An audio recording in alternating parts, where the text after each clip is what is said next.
And if we can let everyone in from the Zoom waiting room. Shabbat Shalom, everyone, and Shana Tova. As we enter the year 5781, we pause for a moment and just reflect on what a difficult year it may have been for so many of us. Last night, as we heard of the passing of Justice Ginsburg, I said to myself, what more can happen in this past year that is truly a blow to our souls and our hearts? And then we had our Rosh Hashanah Seder at Temple Akiba last night, which was filled with joy, and it ushered in this year with such passion. And then we had an earthquake in the middle of the night. Dear God, let us please go forward into this year with new light and new hope. I have to be very honest. As I entered our prayer space today, there was one thing I missed the most, and that is the face of one of our members, Fran Lafferman, who is always there greeting us at the door on the holy days. And there's a loss. I want to just acknowledge that and put that out there. There is a loss. We're not all physically together. And we're not all going to be able to hear each other's voices at the same time. And yet, Hinenu, here we are. So this will be a journey this morning. A lot of it we're going to experiment with a little bit because it's new for all of us. But we do enter this space with prayer and with song. And we ask you, because we can't see or we can't hear your voices, when we have music, sway a little bit. Sing it out loud, even if there aren't people around you who are listening. We want to hear you and absorb your souls. We're going to open with the singing of Hine Matov, how wonderful it is to be as one at this time of year. I haven't said it yet. I'm Rabbi Zach Shapiro, co-officiating with Cantor Lonnie Freilich.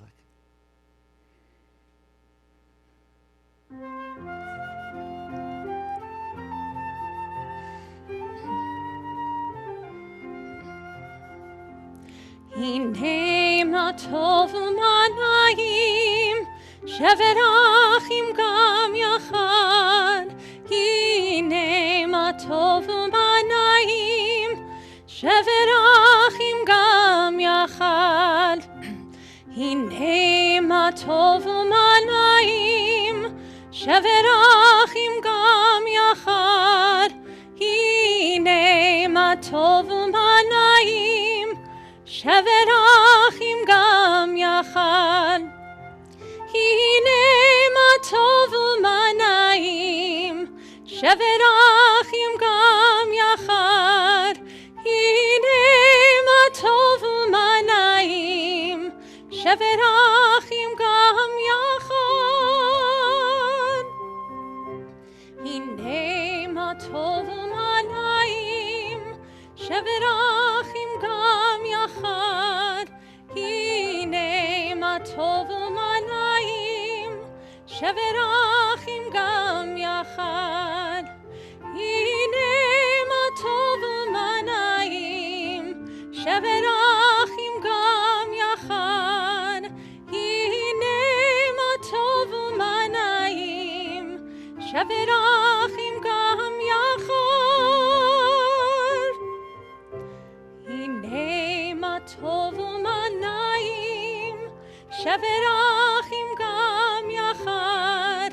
Hine ma tov u'manayim, shevet achim gam yachad. Hine ma tov u'manayim, shevet achim gam yachad. Hine ma tov u'manayim, shevet achim gam yachad.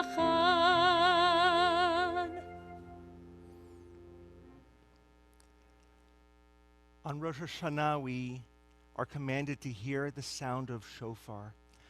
We're going to offer 3 different times throughout this morning's journey to hear the shofar. Once right now and twice later on in the service after 10:30 a.m. Jerry Weiner, our wonderful shofar master, will be with us at all of our services to help us with this ritual. We're going to continue with the blessing for the blasts of the shofar. Cantor? Baruch atah Adonai Eloheinu melech haolam asher kitshanu b'mitzvotav v'tzivanu lishmoa kol shofar. Baruch atah Adonai Eloheinu melech haolam shehachianu v'kiyamanu v'higianu lazman hazeh. Jerry, are you all set? All set. There we are. Okay, we've got 3 different kinds of blasts, so I'm going to make the sound, and then Jerry is going to actually sound the shofar. Tekiah.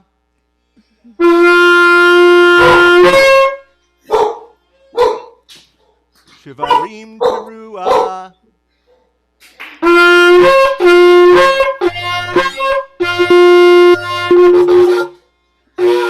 Whoop.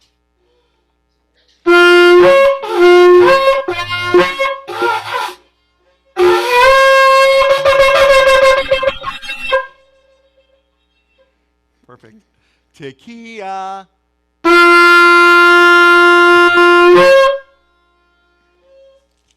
Tekiah.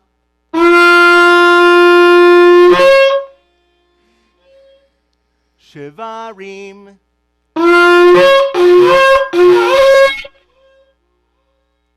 Tekiah.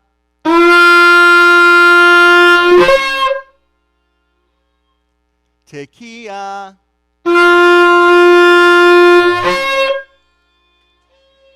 Teruah.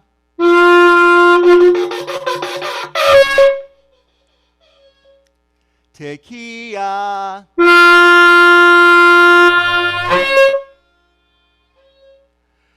Thank you so much, Jerry. Yasher koach. Everyone go like this with your hands. That's sort of the silent wave of applause that we do. Jerry, we so appreciate your being with us. We'll see you a little bit later on in the morning. Friends, a roadmap for our services. We are offering our Torah service with a Torah discussion this morning, and then later on in our 10:30 service, we will not be doing the Torah reading. And we wanted to explain how our Torah service is working this morning. Typically at Temple Akiba, on the first day of Rosh Hashanah, we have been sharing the story of the Akiba, the binding of Isaac. I think our world has had enough of feeling bound right now. And so we're going to go to another traditional reading for Rosh Hashanah, and that's creation, the beginning of the world, new light. And creation, interestingly, has 2 totally separate stories in the Torah. The first version is how God created the world in 6 days and rested on Shabbat. The second version gives us an entirely different kind of story, that God created the land and then the human being and then all the animals after the human being. We're going to be looking at the second story today. And as we engage in our Torah service and we take the Torah from the Ark, I ask you, if you're comfortable, to please rise from your homes. Cantor?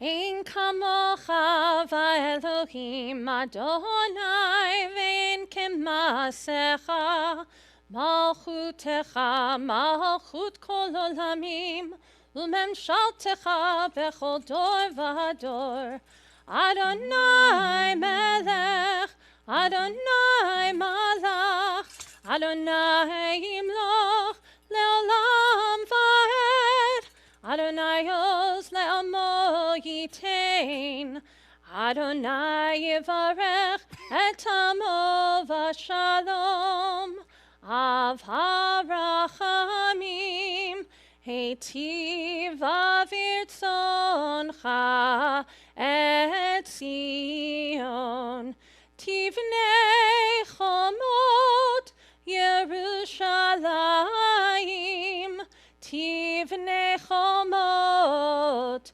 Yerushalayim, ki v'cha levad batachnu, melech elram v'nisa Adon olamim.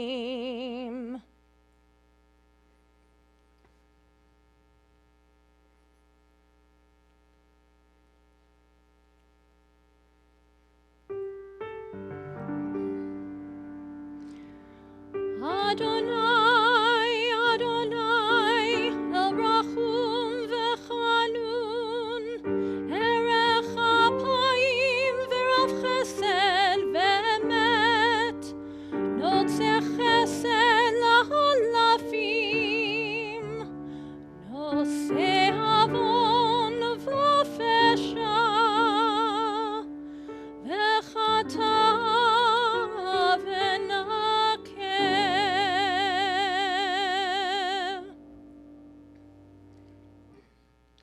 Shema Yisrael, Adonai Eloheinu, Adonai Echad, Echad Eloheinu, Gadol Adonenu, Kadosh v'nora Shemo, Gadlu Adonai iti uneromema Shemo yachtav.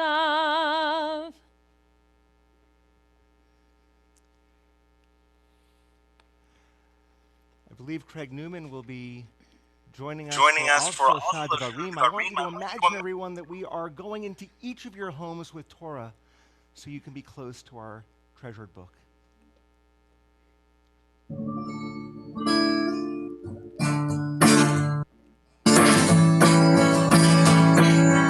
Al שלושת דברים, על שלושת דברים, על שלושת דברים, העולם עומד. על שלושת דברים, על שלושת דברים,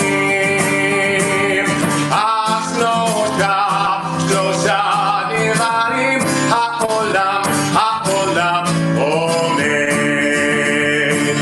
על התורה ועל העבודה ועל גמילות חסדים.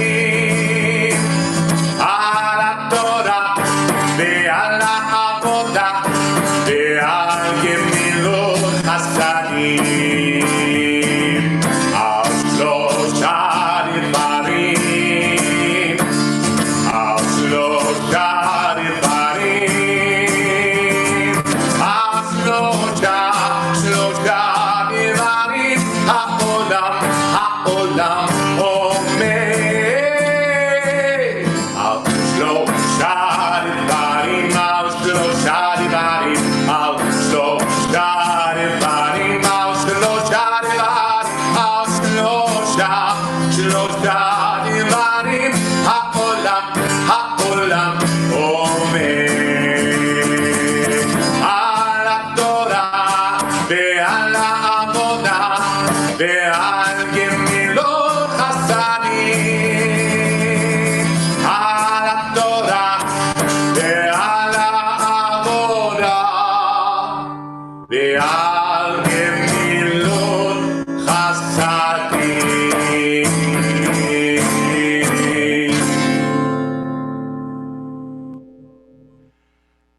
Thank you so much, Craig, for bringing that music into our hearts. Before we look at Torah itself, we've asked 3 individuals who study Torah with us on a regular basis to share with us from their own perspective a little bit about what Torah and what Torah study and this time of year means to them. We're going to call first upon Neil Schwartz, and then Deb Falcon, and finally Carol Seidman. It may take just a moment for us to isolate each of your videos because you're at home. So you're going to start speaking, and then we'll try to get the video to match so everyone can see you. So our first speaker is Neil Schwartz.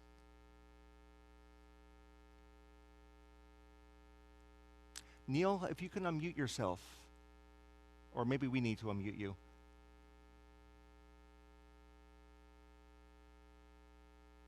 Can't. There we go. Good. Okay now? Okay, good. When I think of the Torah, I imagine a world filled with compelling stories that lead people to goodness, compassion, wisdom, and justice.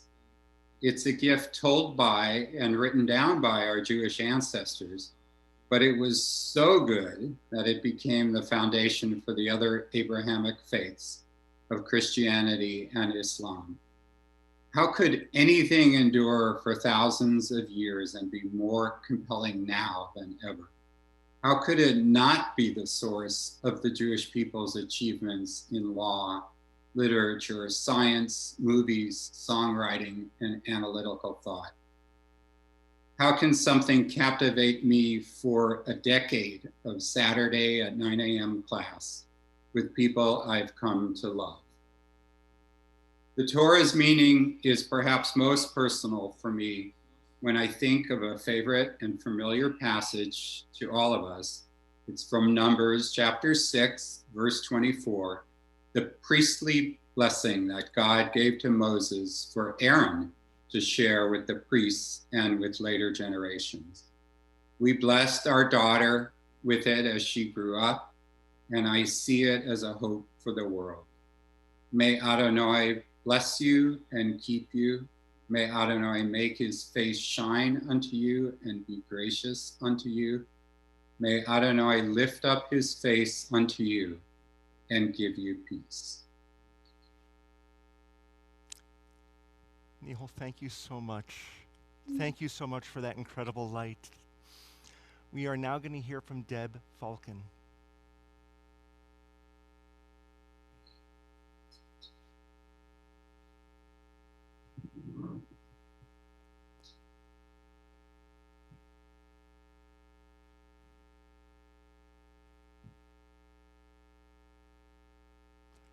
Deb, if you can, we need to unmute you. Hold on one second.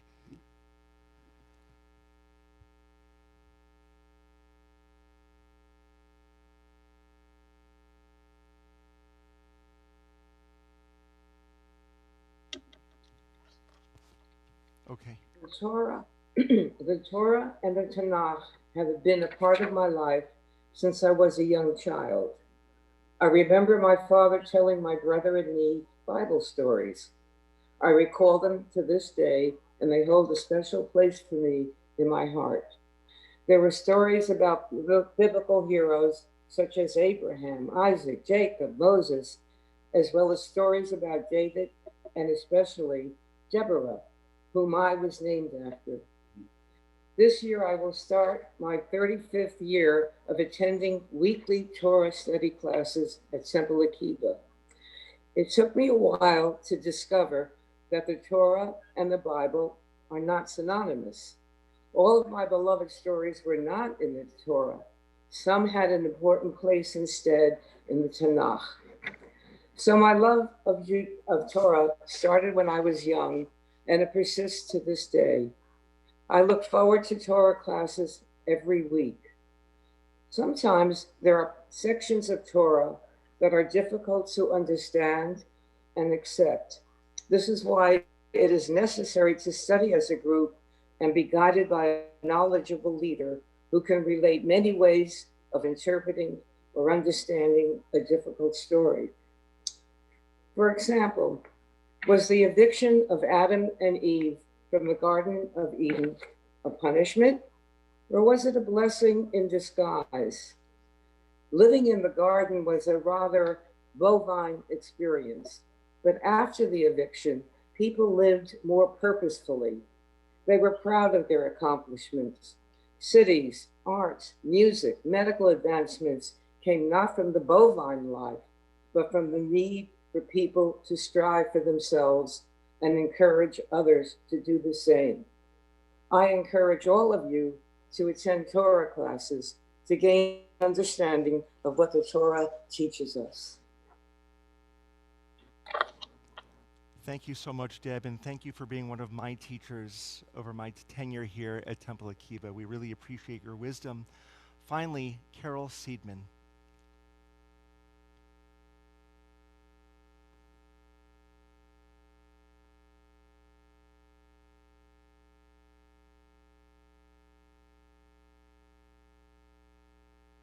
I was always certain that I was Jewish,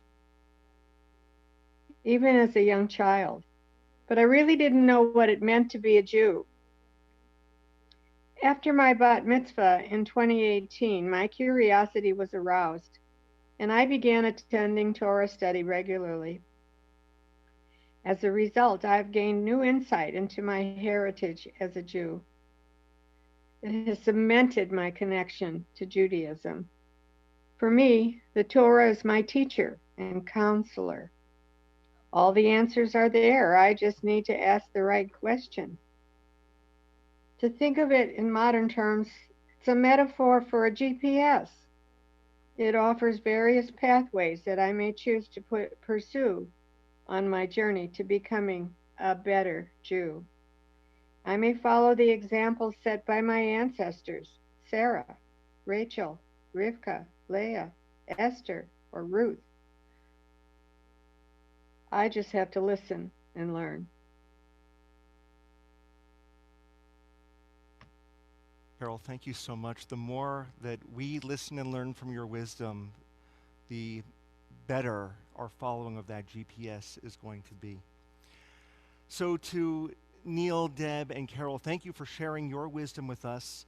We are about to engage in the reading of our text. It's of no surprise that this Torah portion is my favorite Torah portion, and it really is this week. This is the beginning of the world, and we're going to look at what it means in a moment to be God's partner. And as Deb Falcon shared with us, what the metaphor of the Garden of Eden could mean in our own time. Now, we're going to do an experiment here. We are going to unmute everyone, and your voices are going to sound like a cacophony of something. But we're all, as one big Temple Akiba community, going to share the blessing before the reading of Torah. So, are you guys all ready? On the count of 3, 1, on the count of shalosh. This is the Hebrew counting. Echad, Dayim, Shalosh. Baruch Hu et Adonai HaMelech. Baruch Adonai Baruch Adonai HaBarak Le'olam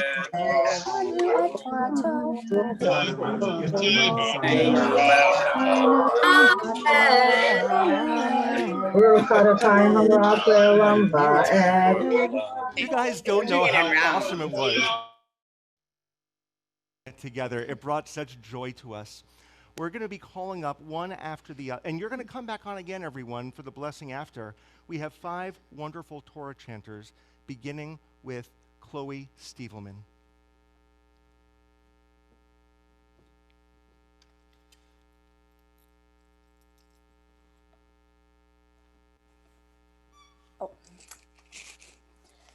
Vayehulu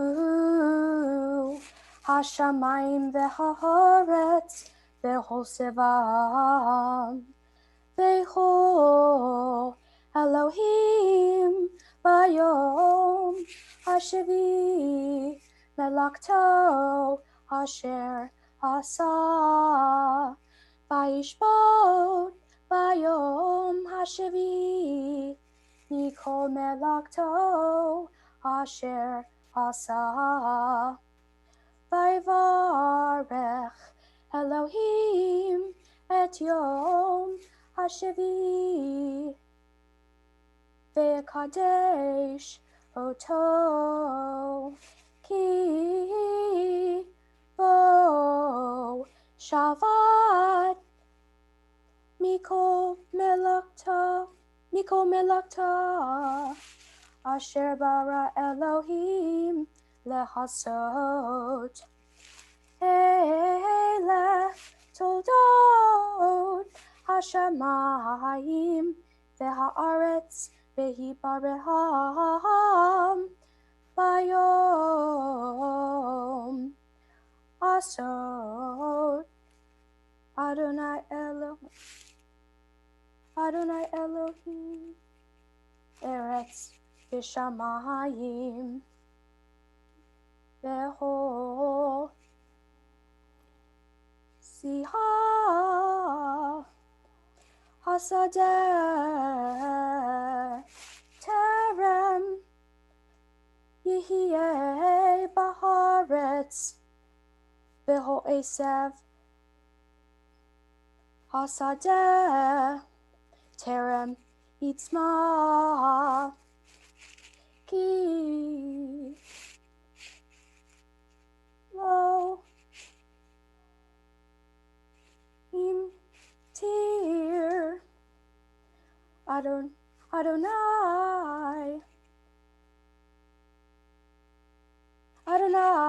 Elohim Al Haaretz V'Adam Ayin Le'avod Et Hadamah. Thank you so much, Chloe. Our next chanter is Jenna Saltzman.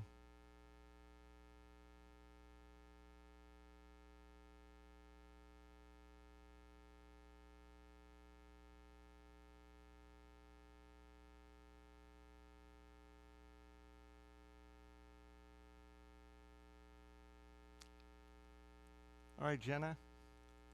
Hello. Okay. Ve'eh ya'aleh min ha'aretz ve'hishka et kol penei ha'adama vayitzer Adonai Elohim et ha'adam ahar min ha'adama vayipach be'apa nishmat chaim vayhi ha'adam lenefesh chaya vayita Adonai Elohim gan be'eden mikedem vayasem sham et ha'adam asher yitzar Vayitzma Adonai Elohim min ha'adama kol eid nechman lemar'eh v'tov lema'achal v'eid ahahim v'tov hagan v'eid hadam tovara V'nahar yotzei me'eden v'hashkot et hagan umisham yipared v'chaya la'arba'a rashim. Thank you so much, Jenna. That was incredible. Our next chanter is Roz Larson.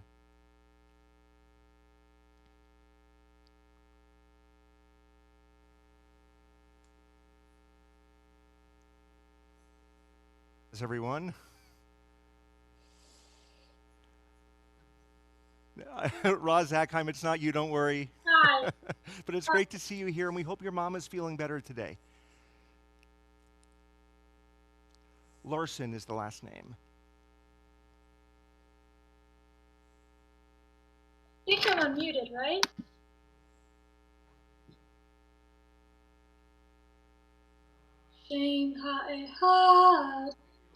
Okay, we are going to go, we're going to see if we can get Roz back. We're going to go right to Stacy Markowitz, the fourth Aliyah.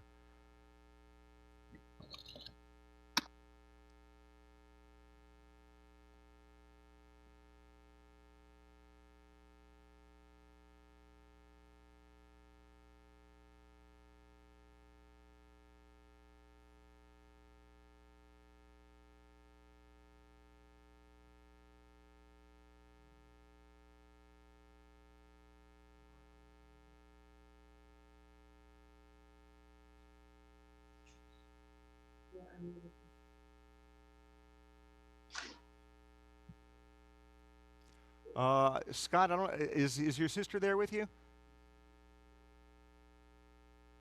or is that in a different box? Different box. Okay. So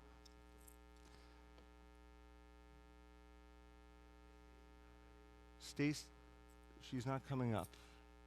Okay, we're going to see if we can find her. We're going to go to Nava Weissman.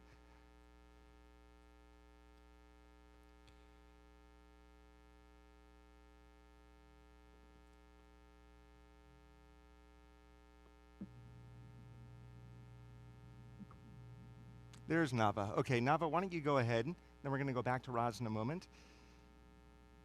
Vayapel Adonai Elohim Tardema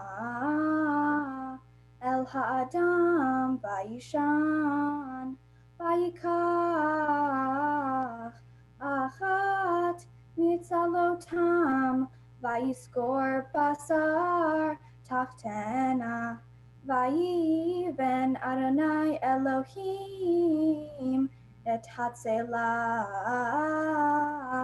Asher Lakach Min Ha'adam Leisha Vayaviecha El Ha'adam Vayomer Ha'adam Zohot Hapa'ah Etzem Meyat Samai Uvasar Mi Besarim Lezot Yikare Ishai Ki Meish Lukechazot Al Kain Ya'azov Ish Et Aviv Ve'et Imo Vedavak Be'ishto Vehayu Levasar Echad Vayihiyu Shenehem Arumim Ha'adam Ve'ishto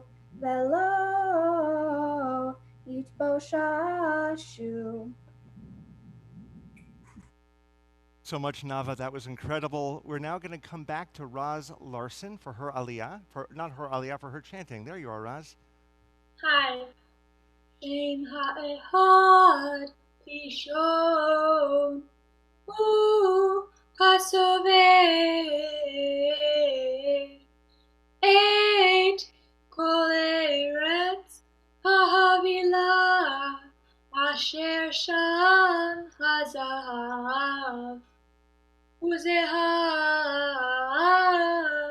Ha'eretz Hahi Tov Sham Habedolach Ve'even HaShoham Veshan Hanahar Hashli Kehon Hu Hasoveh Et Kol Eretz Kush Hashem Hanahar Hashlishi Kedekel Uhaholech Kidmat Ashur Veshan Hanahar Harevi Uverat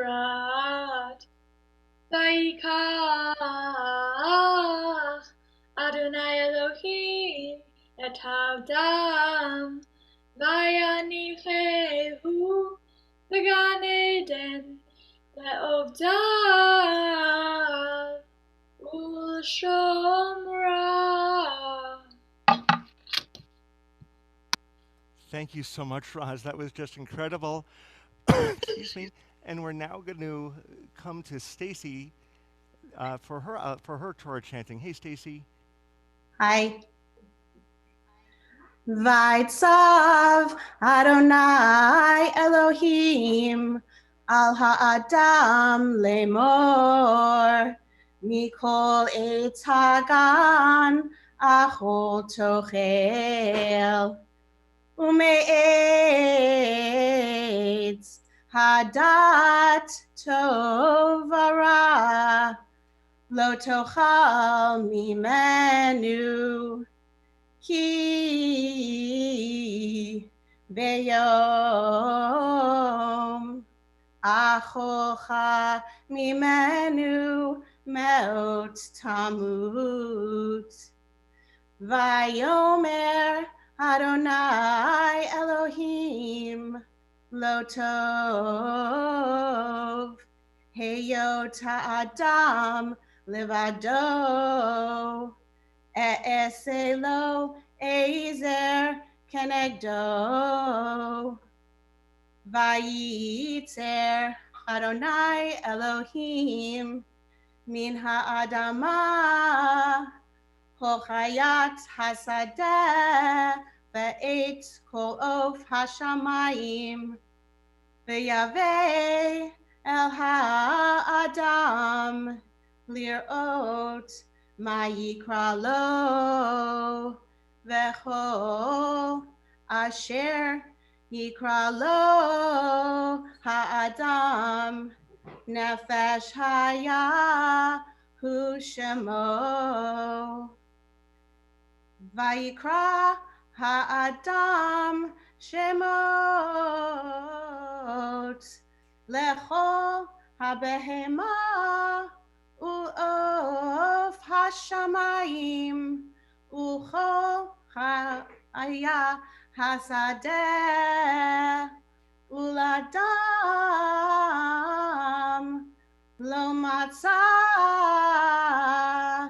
Ezer Kenegdo.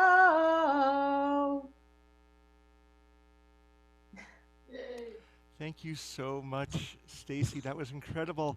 Friends, we are going to unmute you again so we can, and we're going to have a gallery view. We're going to offer the blessing after the reading. Count of shalosh once again. Echad. Shnayim shalosh. Shalosh. Her roommate got sick. Is identified Adonai, as Eloheinu melech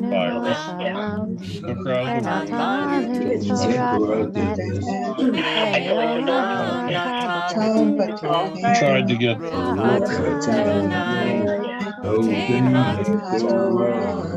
son. His roommate got the COVID, went to a dorm. He tried to get tested. It took a week to get a test. He still, after 4 days, hadn't got the results.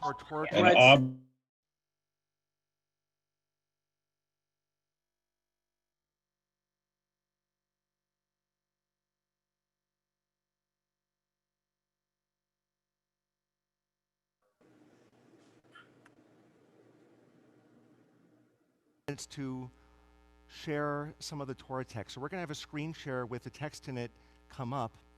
And I want to talk through some of the themes that this morning's Torah portion has to offer.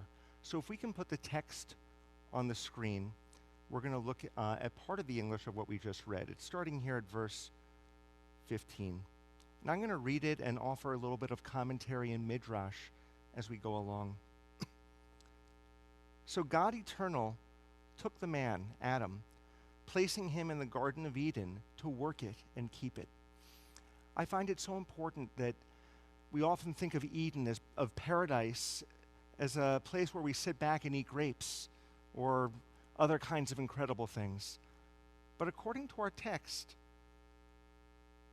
the first human being had to work it. In other words, it takes a lot of work to create paradise. That's why Judaism has phrases like tzedek, tzedek tirdof, justice, justice shall you pursue. We also learn about, excuse me, rodfei shalom, that we are pursuers of peace. We don't just sit back and allow things to happen, but we've got to work to create something good. So God, the Eternal, took the man, placed him in the Garden of Eden to work it and to keep it. And God commanded the man, saying, you may eat of every tree in the garden, but the tree of all knowledge you may not eat. For the moment you eat of it, you shall be doomed to die. We often think about this fruit as an apple, but it's not. I mean, maybe it is, but it doesn't specify that it's an apple. More likely it was a fig or some other kind of fruit that was at that part of the world at that time, but it's not necessarily an apple. And then it says when you eat from it, it doesn't say you're going to die, you're doomed to die. So there's a little bit of a difference there. And then God eternal considered, it is not good that the man be alone. It's one of the most beautiful and incredible and important phrases in our Torah. In fact, there's only 2 times in Torah where it uses the expression, it is not good. This is one time. And the second time is in the book of Exodus, in the portion called Yitro or Jethro, when Moses is spending all of his time as judge from anything from traffic tickets or jaywalking to capital offenses. Everything Moses was doing. And Jethro, Moses' father-in-law, comes to him and says, it's not good that you do this alone.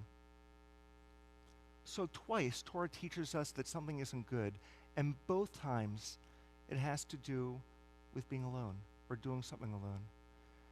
I think so many of us can internalize that, can feel what it's been like being alone since COVID-19 began.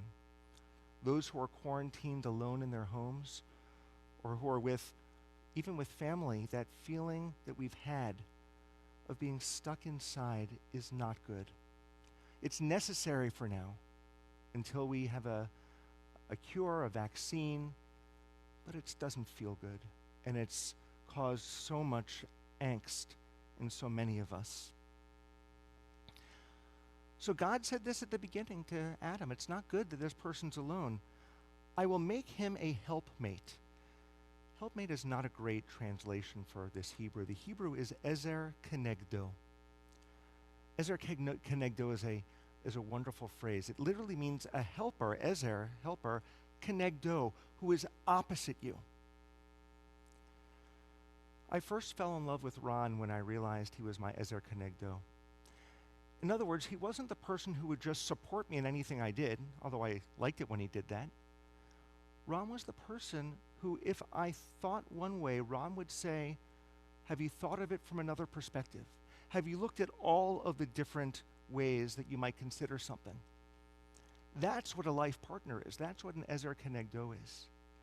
And when God spoke here, God said, I need to find this man an ezer kenegdo, a helpmate, who can be there as a partner for him. And that ezer kenegdo is not a second mate, and it's not a secondary anything. It is the two of them as helpers, one to the other. And then something kind of funny happens.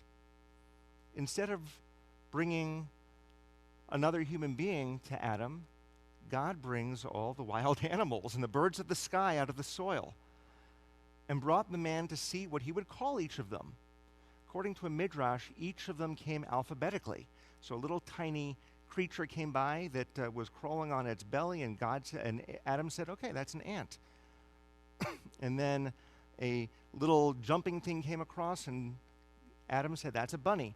And it went alphabetically, not in English, of course. It went by the Hebrew alphabet. So God brought the man to see what he would call each of them, and whatever the man called it, that became its name. I'm going to the next page now.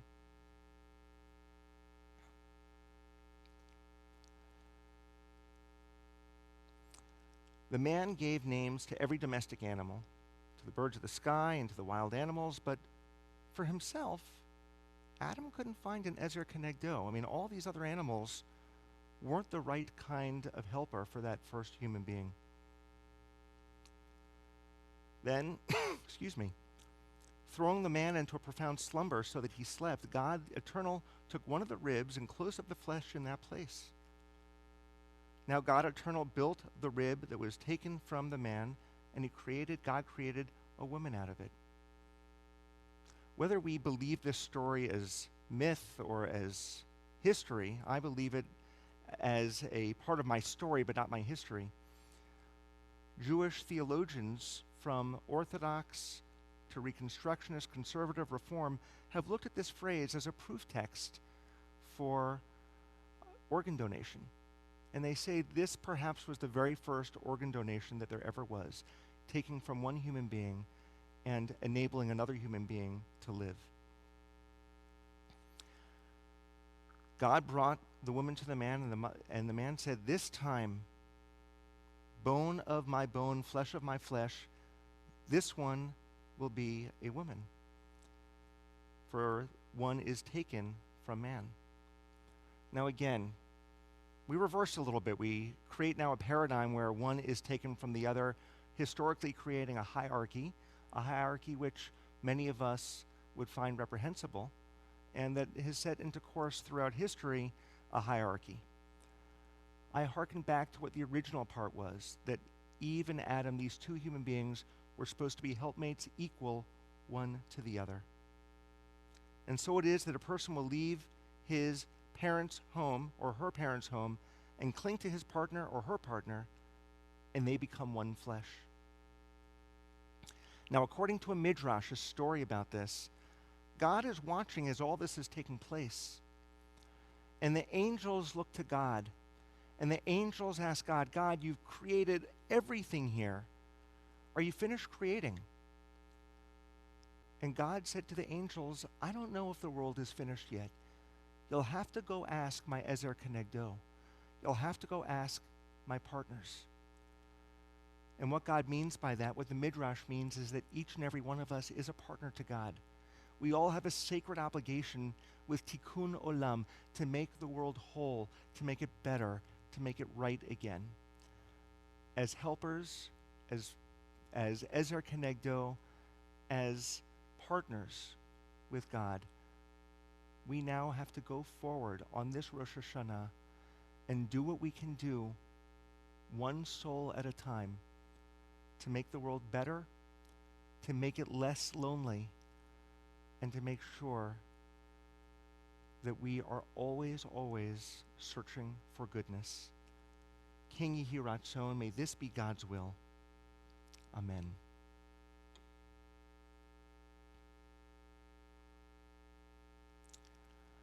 Cantor Lani, are you still there? I'm here. All right, let's stop the screen share. We're going to lift the Torah so that everyone can see what our chanters so beautifully prepared. And then we're going to place it back in the ark. And as we do that, we'll be singing Eitz Chaim Hi.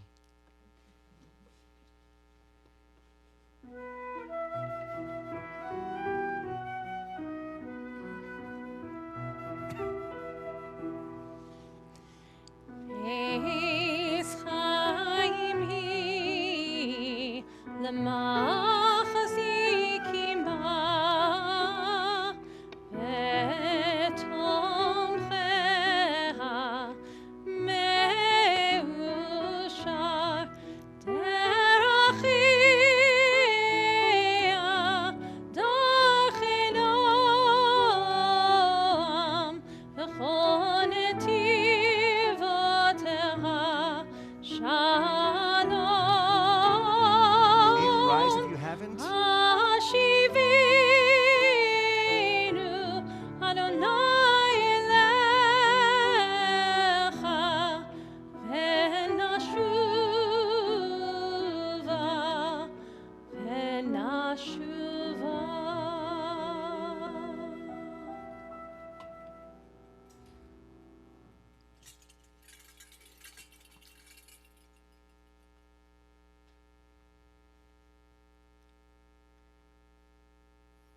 Please be seated, everyone.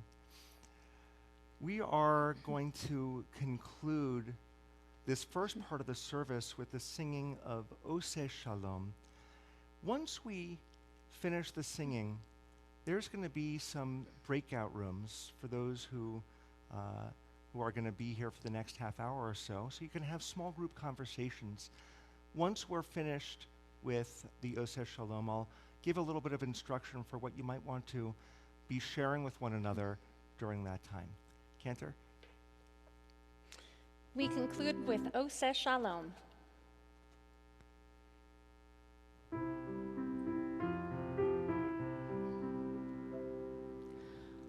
Oseh Shalom, bimromav. Oseh Shalom, bimromav. V'ya'av ya'aseh, hu ya'aseh, hu ya'aseh shalom. Hu ya'aseh, hu ya'aseh, hu ya'aseh shalom. Hu ya'aseh, hu ya'aseh, hu ya'aseh shalom. Aleinu. May the one who makes peace bring peace down, bring peace down. May the one who makes peace bring peace down, bring peace down. May the one who makes peace bring peace down, bring peace down. May the one who makes peace bring peace down, bring peace down. Oh, say shalom. Bim romav. Oh, say shalom. Bim romav. Hu ya'aseh, hu ya'aseh, hu ya'aseh shalom. Hu ya'aseh, hu ya'aseh, hu ya'aseh shalom. Hu ya'aseh, hu ya'aseh, hu ya'aseh shalom. Aleinu. May the one who makes peace bring peace down, bring peace down. May the one who makes peace bring peace down, bring peace down. May the one who makes peace bring peace down, bring peace down. May the one who makes peace bring peace down, bring peace down.